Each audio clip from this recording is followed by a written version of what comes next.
ਸਤਿ ਸ੍ਰੀ ਅਕਾਲ ਮੇਰੇ ਚੜ੍ਹਦੇ ਪੰਜਾਬ ਤੋਂ ਪੰਜਾਬੀ ਸਿੱਖ ਮਿੱਤਰ ਭਰਾ ਸਲਾਮਤ ਰਹਿਣ। ਸਰਦਾਰ ਬਲਬੀਰ ਸਿੰਘ ਲੰਡਨ ਰਹਿੰਦੇ ਸਨ ਤੇ ਇੱਕ ਬੈਂਕ 'ਚ ਗਏ, ਜਾ ਕੇ ਬੈਂਕ ਮੈਨੇਜਰ ਨੂੰ ਆਂਦੇ ਨੇ ਜੀ ਮੈਨੂੰ 50,000 ਪਾਉਂਡ ਕਰਜ਼ਾ ਚਾਹੀਦਾ। ਬੈਂਕ ਮੈਨੇਜਰ ਨੇ ਆਖਿਆ ਜੀ ਕਰਜ਼ਾ ਮਿਲ ਜਾਏਗਾ, ਕਿੰਨੀ ਦੇਰ ਲਈ ਚਾਹੀਦਾ?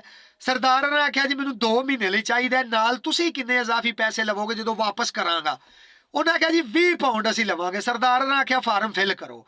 ਬਹਿ ਗਿਆ ਉੱਥੇ, ਫਾਰਮ ਫਿਲ ਕਰਦੇ ਆ। ਬੈਂਕ ਮੈਨੇਜਰ ਨੇ ਪੁੱਛਿਆ ਕਿ ਸਰਦਾਰ ਜੀ ਤੁਸੀਂ ਇਹਨਾਂ ਪੈਸਿਆਂ ਦੀ ਜਗ੍ਹਾ ਤੇ ਸਾਡੇ ਕੋਲ ਸਿਕਿਉਰਿਟੀ 'ਚ ਕੀ ਰਖਾ ਕੇ ਜਾਓਗੇ?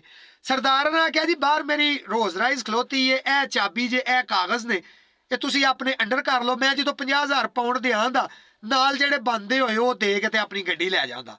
ਬੈਂਕ ਮੈਨੇਜਰ ਨੇ ਆਖਿਆ ਠੀਕ ਹੈ। ਸਰਦਾਰ ਉਹਨਾਂ ਨੂੰ 50,000 ਪਾਉਂਡ ਦਿੱਤਾ। ਉਹਨਾਂ ਨੂੰ ਤੋਰ ਕੇ ਤੇ ਆਪਣੀ ਸੈਕਟਰੀ ਨੂੰ ਆਂਦਾ ਵੇਖ ਸਿੱਖਾਂ ਤੇ ਐਵੇਂ ਨਹੀਂ ਲਤੀਫੇ ਕੇ ਬੰਦੇ, ਇੰਜ ਦੇ ਹੀ ਹੁੰਦੇ ਨੇ। ਕਰੋੜਾਂ ਦੀ ਗੱਡੀ ਸਾਡੇ ਕੋਲ 50,000 ਚ ਖਿਲਾਰ ਗਿਆ।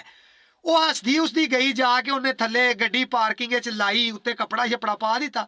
2 ਮਹੀਨਿਆਂ ਬਾਅਦ ਸਰਦਾਰ ਹਰੀ 50,000 ਤੇ 20 ਪਾਉਂਡ ਨਾਲ ਲੈ ਕੇ ਜਾ ਕੇ ਮੈਨੇਜਰ ਨੂੰ ਦਿੰਦੇ ਨੇ ਤੇ ਉਹਨੂੰ ਆਂਦੇ ਨੇ ਮੇਰੀ ਗੱਡੀ ਕਢਾ ਦਿਓ ਜੀ।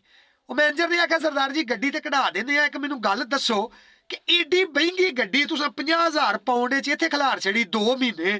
ਸਰਦਾਰ ਨੇ ਆਖਿਆ ਯਾਰ ਮੈਂ ਇੰਡੀਆ ਛੁੱਟੀ ਜਾਣਾ ਸੀ 2 ਮਹੀਨੇ ਦੀ, ਤੇ ਸਾਰਾ ਲੰਡਨ ਫਿਰ ਛੜਿਆ ਵੇ, ਹਰ ਜਗ੍ਹਾ ਤੇ 2 ਮਹੀਨਿਆਂ ਦਾ 4,000 ਪਾਉਂਡ ਲੈਂਦੇ ਨੇ ਗੱਡੀ ਖਿਲਾਰਨ ਦਾ।